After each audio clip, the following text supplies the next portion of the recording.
Mindanao. Ilang araw na mula na matapos ang matinding putukan para sa pagsalubong sa bagong taon. Pero hanggang ngayong araw na ito, meron pa hong nadaragdag pa rin sa listahan ng mga nasugatan at namamatay dahil sa paputok. Mahigit 900 na ang naitalang naputukan. Mas mataas kumpara nung pagsalubong sa taong 2013. Kabilang po ang batang 11 taong gulang sa Quezon City na nasawi matapos masabuga ng inipong pulbura mula sa mga nagmintis na paputok. Pasintabi po sa mga naghahapunan, ang kanya namang kaibigan, kinailangan putulan ng mga kamay at tanggalan ng mga mata sa tindi ng tinamong suga.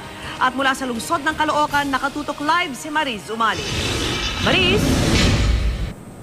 Mike, Vicky, kambal na trahedya ang sinapit ng dalawang matalik na magkaibigan matapos humabol sa pagpapaputok ng mga tira-tirang mga pulburang napulot lamang nila mula sa mga di sumabog na paputok. Hindi malaman ni Aniceta Diniega kung paano haharapin ang bagong taon ngayong wala na ang bunso niyan si John Kenneth. Binawian ang buhay ngayong hapon dito sa Manila Central University o MCU Hospital ang 11 anyos na bata matapos masabuga ng mga pulburang inipon mula sa mga di sumabog na paputok bandang alas 2:30 kahapon. Kasama ni Kenneth ang matalik na kaibigang si Mark Jason Dotos na kinailangan namang putulan ng dalawang kamay at tanggalan ng mga mata.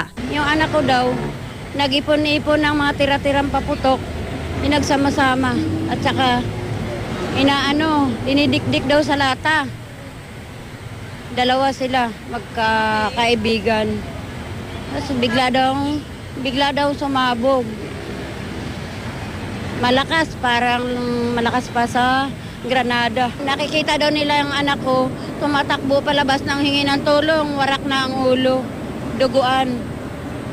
Sabi daw po ng anak ko, tulong po kasi yung mayroon pa akong kasama, yung kaibigan ko si Buboy, nandun po, hindi na makatayo. Agad naman daw nadala sa ospital ang dalawang bata.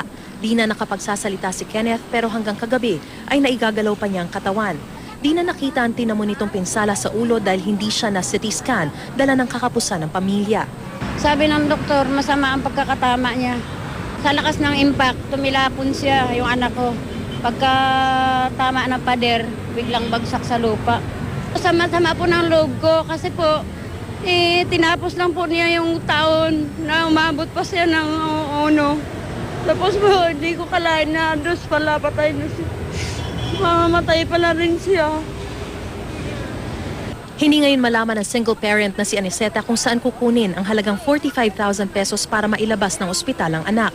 Manawagan po dyan sa Pampanga, mga paniki, na parang awa nyo na po, tulungan nyo po ako. Nandito po ako sa ospital. Patay na po yung anak ko, nandito po sa ICU. Kailangan ko po yung tulong nyo, boss. Boss Reyna, Boss Elbe, Boss Divine. Si Mark Jason nananatili sa ospital. Hindi pa namin makapanayam ang kaniyang mga magulang dahil naghahanap pa raw ng pambayad sa ospital, ayon sa kaanak na nakausap ng GMA News. Sa Kalawan, Laguna, patay rin ang isang lalaki matapos maputukan ng bombshell nung salubong ng bagong taon. Kwento ng ama ng biktima, sinindihan nito ang isang paputok pero hindi nagliyab. Makaraan ng 30 minuto, sinilip muli ng biktima at ng kanyang kapatid ang sisidlan ng bombshell. Doon na ito nagliyab at sumabog.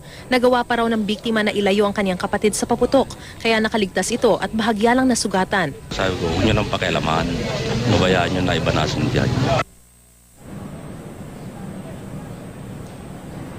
Mike, Vicky, wala naman daw pagkukulang sa paalala ang mga magulang. Kaya naman mula sa mga magulang na nawalan, paalala nila sa iba pang mga magulang, wag nang hintayin na mawalan pa ng mahal sa buhay bago magtanda. Dahil ang pagsisisi ay talagang nasa huli. Mike, Vicky? Maraming salamat sa iyo, Mariz Umali.